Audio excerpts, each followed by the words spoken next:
মহিউদ্দিন খান এই বাটপার হলো পলকের খালাতো ভাই। সেই পলককে বিমানবন্দরে উঠাই দেওয়ার জন্য গেছিল। সদস্য প্রশাসন তাকে বহাল রাখছে।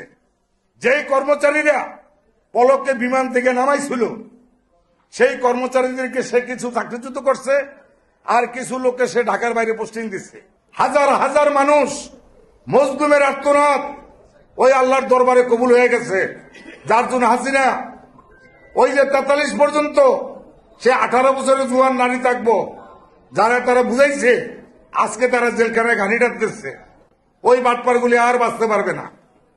আর যেগুলি বলাইছে ওই টাকা ফেরত দিল, তাদেরকে ক্ষমা করা হবে না। এখন অন্যান্য দলের নেতারা বলে কয় যদি ক্ষমা চায় তাহলে ক্ষমা করা হবে। এটার নামও টিক্স, এটার নামই হলো পলিটিক্স। কিন্তু রাজনীতির যে শ্রেষ্ঠ আবাদত, এই জিনিসটি আমরা ভুলে গেছি। আমি আমার জীবনের বিনিময় হলো বাংলাদেশ থেকে দুর্নীতি নির্মূল করার জন্য আমি আমার চেষ্টা অব্যাহত রাখবো। আমি বেশ পাবো না।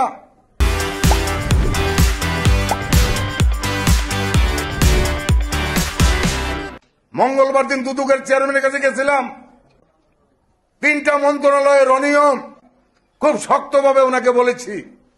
একটা এয়ারপোর্ট করার সমীক্ষার পেছনে 136 কোটি টাকা সরকার তছরূপ করে ফেলছে সমীক্ষার নামে। এটা কোথায় হবে? এটা কি ফরিদপুর হবে, না রাজবাড়ী হবে, না ময়মনসিংহের আপনার ত্রিশালে হবে? সেই সমীক্ষা নামে 136 কোটি টাকা লোপা। এই মজলুমের হক নাই। এই যে দেখেন, এই একটা লিস্ট, এই একটা লিস্টে দেখেন 17-16 জনের নাম আছে। এই যে সিভিল এভিয়েশনের chairman air vice marshal Manjurul Kabir Bhuiyan, সে নাকি শেখ হালালের লোক।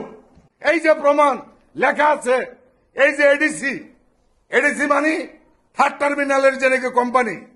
আর এই ক্যাব, এই যে দেখা আছে ক্যাব, ওই ক্যাঙের চাকর হইয়া তার থেকে 3,500 কোটি টাকা অবৈধভাবে বিল নিছে এই চেয়ারম্যান এবং এই 2 সদস্য। এই 2 সদস্যকে, এই 2 সদস্যের একজন হল কাউয়া কাদের, তার অন্যতম সহযোগী সিভিল এভিয়েশনের সদস্য অর্থ SM লাবলুর রহমান 3,500 কোটি টাকা বিল খাইয়া ফেলছে। আরেকটা বাটপার, এটা হলো আবু সালেহ মোহাম্মদ মহিউদ্দিন খান। এই বাটপার হলো পলকের খালাতো ভাই। সেই পলককে বিমানবন্দরে উঠাই দেওয়ার জন্য গেছিল। সদস্য প্রশাসন তাকে বহাল রাখছে। যেই কর্মচারীরা পলককে বিমান থেকে নামাইছিল সেই কর্মচারীদেরকে সে কিছু চাকরিচ্যুত করছে, আর কিছু লোককে সে ঢাকার বাইরে পোস্টিং দিচ্ছে।